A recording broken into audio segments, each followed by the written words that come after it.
course ça va très vite et les pilotes n'ont pas le droit à l'erreur. Heureusement que les pilotes ne sont pas complètement seuls puisqu'ils sont accompagnés de leur copilote. Celui-ci guide le pilote de manière experte à chaque virage.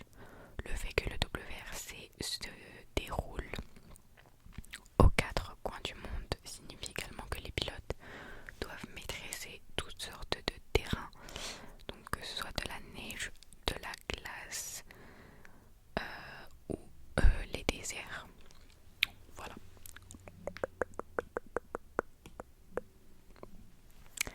Création. Alors, le championnat du monde des rallyes existe depuis 1973. C'est la compétition organisée par la FIA, Fédération internationale de l'automobile. En 1973, donc, il y a eu la création du championnat du monde des constructeurs.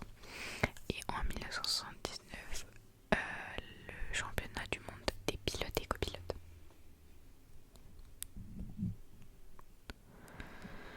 Avant ça, il existait le championnat d'Europe en 1953, le championnat international en 1970, puis tout s'est unifié en championnat du monde en 1973. Voilà. L'organisation de championnat est un des facteurs qui attire les constructeurs et augmente la professionnalisation des courses. Les premières voitures conçues spécialement pour le rallye apparaissent. La première est la Lancia Stratos qui gagne 3 championnats consécutifs face à une concurrence qui reste assez hétéroclite. Donc je vous ai mis une photo de la Lancia juste ici. Elle est très très belle. Alors le déroulé, un rallye c'est souvent plusieurs jours, donc souvent 3. Chaque épreuve est composée de plusieurs étapes, elles-mêmes composées d'épreuves chronométrées, appelées épreuves spéciales. Donc c'est les spéciales. Parfois courues de nuit, allant d'un point à un autre. Elles font 5 à 30 km environ.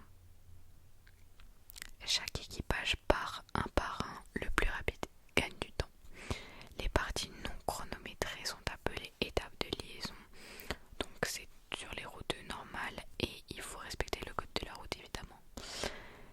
Et c'est juste pour aller d'une spéciale à l'autre. Donc il n'y a pas de chrono mais il y a des pénalités ici.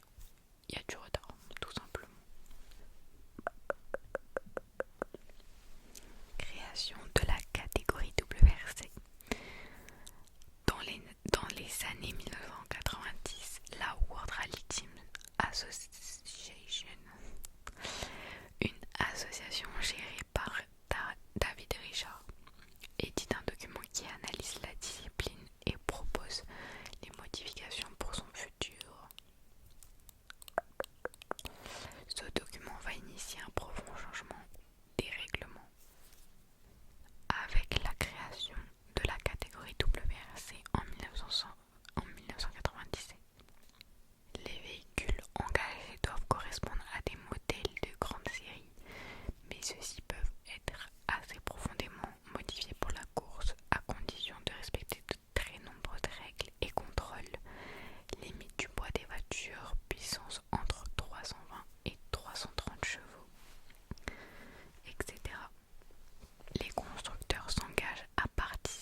d'écuries japonaises avec Toyota, Mitsubishi, Subaru, etc. Par ailleurs, la disparition du groupe B en fin d'année 1986 n'empêche pas la course technologique et budgétaire de reprendre et les règlements doivent changer à nouveau pour niveler les disparités entre équipes en limitant notamment les reconnaissances et l'assistance technique.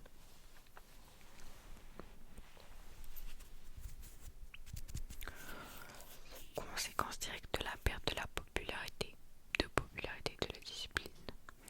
Entre 1994 et 1996, pour réduire les coûts, le nombre de manches du championnat doit être limité et des rallyes auparavant annuels ne sont courus que certaines années.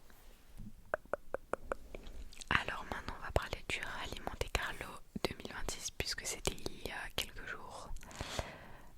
Donc je vais vous lire un article juste là de ce qui était dit avant le rallye et puis après je vais vous donner les résultats. En tête d'affiche de ce 94e rallye Monte Carlo, Sébastien Ogier fait figure de grand favori à une 11e victoire en principauté. Le pilote Toyota sera accompagné d'une véritable armada. Le Gazoo Racing a engagé 4 autres équipages: Elfyn Evans, Scott Martin, Takamoto Kazuta, Aaron Johnson, Sami Pajari, Marco Salminen et Oliver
Evans, Ogier, Fourmeau, Neuville, Russell, Katsuta, Trappa, Pellamog et Camélie.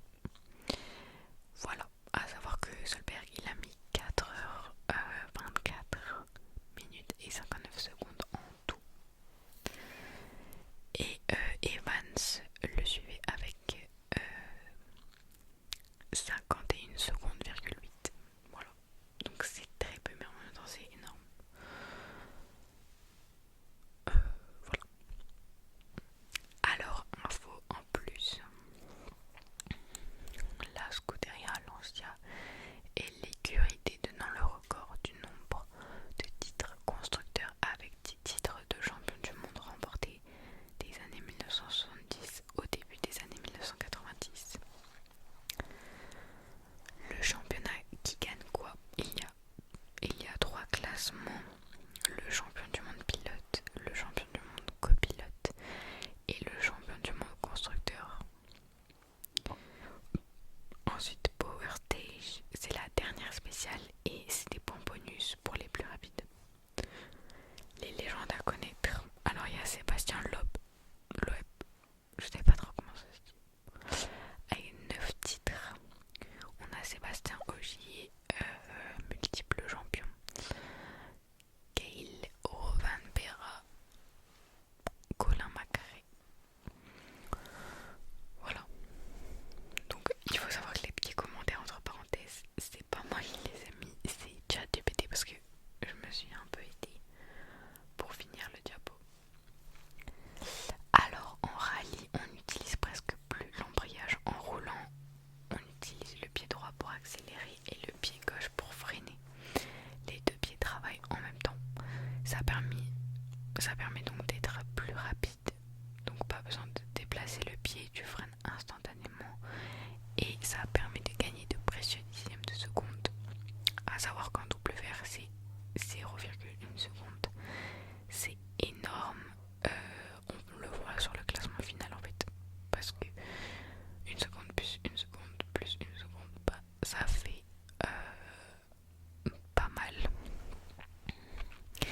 Pour garder aussi le turbo en pression, donc en freinant du pied gauche tout en gardant un peu de gaz, le moteur reste dans les tours et le turbo continue de souffler. Et donc quand tu réaccélères, ça repart tout de suite. Sans ça, tu perds de la réponse moteur. Ça permet aussi d'équilibrer la voiture en virage. Donc c'est le point clé en rallye. Sachant que avec le pied gauche, tu peux freiner très légèrement sans couper les gaz pour faire pivoter l'arrière, plaquer l'avant au sol, corriger une dérive et stabiliser la voiture sur la terre neige. À savoir qu'il ne freine pas toujours fort, souvent c'est juste un effleurement pour contrôler les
intouchable sur